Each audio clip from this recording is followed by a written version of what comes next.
in the absence of a finalized name, I've in an interim on an interim basis named it "What's Your Question?" Because I think we were so anyway. That's what that's about. So maybe if we call it "What's Your Question?" Um, then I set up a spreadsheet basically as a little bit of a planning and recording document, like where we might plan ahead for setting dates, but then also we can keep track of the dates and then the driving questions. Whether we pre-plan those driving questions that we come into it with, or they just surface Yeah. in the space. Because Trent, I don't know that how much I've talked to you about it, but I know Todd and I a couple weeks ago we were kind of spinning what this might look like, what this podcast might look like, and it was about if I remember right, Todd, right? It's about uh connection, like that the relationship and connections that we have. It's about conversations and even the fact that we're connected by our conversations or through our conversations, and that the conversations are driven by the questions that we have, that oftentimes really we come into space, and when we think about some of our best or our favorite conversations, um, they started with a question. There was something we were wondering about, um, in that space that was in there. So that's a real quick background piece. What do you remember, Todd? I mean, or Yeah. to So, bring Trent up to speed. yeah. So, I, I don't know if you listen to podcasts, what podcasts you listen to, Trent, but one of them I listen to is Simon Sinek. And what I really like about it is that he asks, and they both ask, like, to each other, whoever he's interviewed, questions, like, and where the conversation begins is nowhere near where it ends. And the good stuff they didn't even know what the good stuff was going to be. They just leaned into the conversation, and then because they were asking each other questions and learning from each other, something really cool, a cool conversation happens. And I thought, for us, we don't have an audience that we're speaking to. It's not like we're not, nobody's following us. We're not going to put something out and all of a sudden, people are going to be like, oh, no, let's begin this with, hey, let's just have a great conversation, the three of us. What can we begin to learn? And I want to learn from you, Trenton. I want to learn from Trey. Let's mentor each other in our conversations, and with leaning into questions like, man, tell me about that. How did you, and just be free to have those conversations. And if people find it interesting, great. And if not, then we have a regular conversation that gets recorded and documented. And and no pressure on this. Let's have fun. Uh, and just have at it. That's it. Let's not make it complicated. Let's not think about it too much, because we all have like great stuff inside of us that, if we're asking the right questions and guiding, just in a natural, authentic way, we'll have a great conversation. Yeah. That was. Mhm.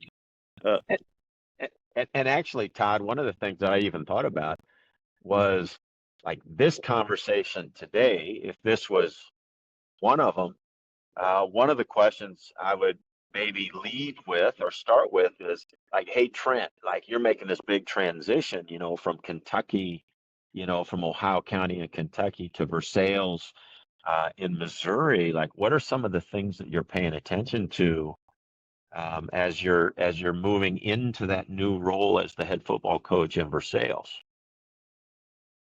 Uh, one thing that I'm paying attention to is uh, you find what you're looking for. So one thing that I'm trying to pay attention to is, what am I looking for? Am I gonna walk into Versailles looking for all the great things, all the good people, all the or am I gonna walk into Versailles going, well, crap, they were 0-10 last year. Where's the downfall? What's the problem? Who's the problem people? And end up falling into that pessimistic, negative trap. Yeah, that's awesome. I love how like that's just like setting that intention and how strong that is. That Susie and I were just talking last night at dinner, and Susie is the master of questions. She just like we're sitting down for dinner and she just asked a question. So, hey, Todd, I just had a thought. What can we be intentional about this summer? What do we want to be intentional about? And that's what and we just had a great conversation. That's what I hear from you, like just like that, being intentional about your mindset. That's awesome. So that's like Right. everyday leadership thing, isn't it? So one of the things, so Trent, one of the things that you're really wanting to pay attention to is being a positive leader, and knowing that for you to be a positive leader, that you have to be paying attention to the positive, and Right. not spending time noticing the negative things that are happening there. Right. Well, I mean, Todd mentioned the Simon Sinek podcast. It's called A Bit of Optimism. Right.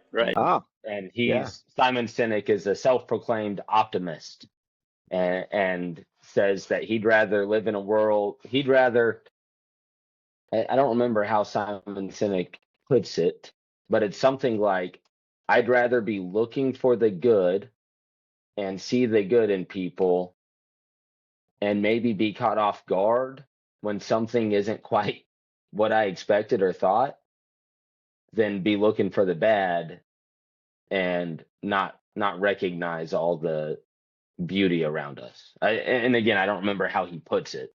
Yeah. But if you're going to be caught off guard, wouldn't you rather be caught off guard with, oh, well, that wasn't quite what I wanted, instead of being caught off guard and having to look back and be like, oh my gosh, what a beautiful moment.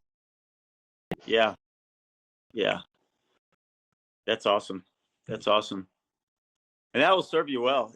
That'll and Trent, that I love that you're being intentional about it, but I've noticed that about you, like your entire life. You just have this optimistic, like chin up kind of attitude. And but you probably found like Trey and I, like even though it's one of your natural tendencies, like it's still hard. Yes, very hard. Yeah. Well, because life can beat us up a little bit. Yeah. You know what I'm saying? And even paying attention to it. But one of the things, Todd, when you talk about that, when I think about like even like for Trent, and who he's been through these, but a lot of that perspective of looking for the good, it has a lot to do with who we are and even the habits that we develop, because looking for and finding the good in circumstances, or looking for and finding the good in other people, it is really it is a habit that you can develop, but it's also a habit that you can fall out of practice with in that I mean, when things are happening and they're not always fun stuff. I'll add to that. It doesn't even necessarily have to be negative things happening. It's just like life happening. Like one of the things in Susie and I's conversation yesterday was getting back to we decided like two tracks. We had like, let's intentional, like what activities do we want to do, but like intentionally, who do we want to be through the summer, and watching for and allowing for opportunities. And I have this thing that I call a vision board. I've written out, my intentions of who I want to be. And, I've put a lot of thought into it over the year, and it just carries with me. Like for years, it's my vision board. I'm just adding to it, changing it, adapting it. And as we were having that conversation, I'm like, man, wait a minute. I have a tool that I have for myself, and I haven't looked at it in like 4 months. My vision board that just kind of like, so Trey, what you were talking about, the habit, like even if you've developed this, have developed a habit, but it went away, and it wasn't because of things are hectic for me right now. Things are hectic for Trenton, not for me, and it just got lost in the simplicity of life. And so I think it's just like anything can distract us. Well, and even that, Todd, was it, sometimes when things do get tough, we pay more attention to it. And when things get a little bit easier, we stop paying attention to it. We become less intentional. I think about, I'd always think about this with athletes and their grades, or performance in class. I always felt like I was doing better in my classwork as an athlete the busier I was in season, because I had to pay attention and force myself to schedule the time to get the work done. But when I had nothing on my schedule, when life was easy, I would oftentimes let it slip. Yeah. Yeah. So Hmm. add to that, and I don't want to keep stealing this conversation, but to add, Well, we're coming back to the vision board, by the way, in just a minute. So just wait, that might be the second conversation, but like that is what you just hit on, Trey, is like such a valid, like, real life thing. Like if we talk about our faith, like in China, which is huge right now because everything in the news is about China. In China, right. They can't have a faith freely, and yet some of the people that come from China to the United States have a stronger faith than we do because ours is comfortable. We don't have to fight for it. We don't have to resist. There's no resistance that we have to press into to fight for it. And I think about that often, like, and so when you hear get comfortable with the uncomfortable, yeah, that sounds nice, but man, it's like what keeps us alive, like living and growing, is being uncomfortable. Yeah. Yeah. Well, and talking about the faith walk, I mean, I know it's been several years ago, but I remember our church, the roof caved in Mm. after a snowstorm, and we were, we lost our sanctuary, where we worship. And actually, our church membership grew during that phase, where every Sunday we were setting chairs up in a gymnasium and tearing them down. The harder it was to worship, the more involved people got, and we actually added to the congregation during a time of difficulty Yeah. in that space. So I have a question, But Trenton. yeah, I mean, your time there in Kentucky had, not easy. You've had a lot of uncomfortable stuff that we're talking about, right? You didn't have to seek right. out, but now in my life, I'm trying to, where can I challenge myself? But it just happened on you and layered on you. As you look back now, where do you think, you don't have to have an answer now, maybe it's in podcast 2 or something, but where have you grown, do you feel, Mm. because that maybe you wouldn't have grown because of this pressure that was on you, because of this, the challenges that were on you? Um, yeah, I never want to look back at. Often I can be my biggest critic, so I don't want to look back at my um what I've done critically, but I also want to learn from things that can get better, from what I would call my failures. And just like when I was a second year, just offensive line coach, I thought, oh man, how dumb was I last year? Mm. Because this is so simple. I should have coached it this way, but I didn't because I didn't know any better. And so it's the learning process. But kind of like what you were talking about with the church, and the harder it got, the more people got involved, the more it grew. Mm. um, I think one of the things that I'm going to take with me from Ohio County is uh, if I could do something, I thought it was my job to shield everyone else from the work. Mm. So an easy example. This is an easy example, not probably the best example, but an easy example is the laundry. I washed the team uniforms every week because it needed to be done, and I know how to press start on a washing machine. But the reality is, one, it would have helped me a whole lot, and two, it would have got someone else involved and created that ownership for them within the football program if I would have asked for help.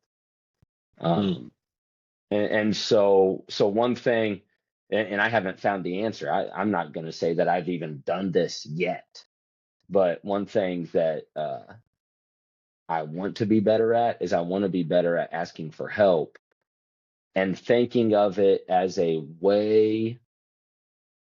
When I ask for help, I'm asking others to help. Yeah. Or sorry, I'm helping others. And so, well, and Fred, I think there's a thing there because, as human beings, we all want to feel needed. We all want to feel like we're contributing something valuable to the things that we're a part of. And if we don't feel like we're contributing something valuable, we're less inclined to lean in and stay engaged in that process. I think of a story. I was working with an elementary principal one time, and she was working with a student who, we're talking about a third grade student who was not coming to school. And, a lot of a third grade student not coming to school, I mean, there was a lot of environmental things at home and some things of this nature. So it wasn't just the kid's fault, right? Like mom and dad were not getting the kid to school. They were not valuing his presence in school. And the crazy thing is that she was visiting with the student, and just by chance, he noticed that her plants were dying in her office. And she was like, "Oh my gosh. I mean, I need someone to water my plants every day so that my plants don't die."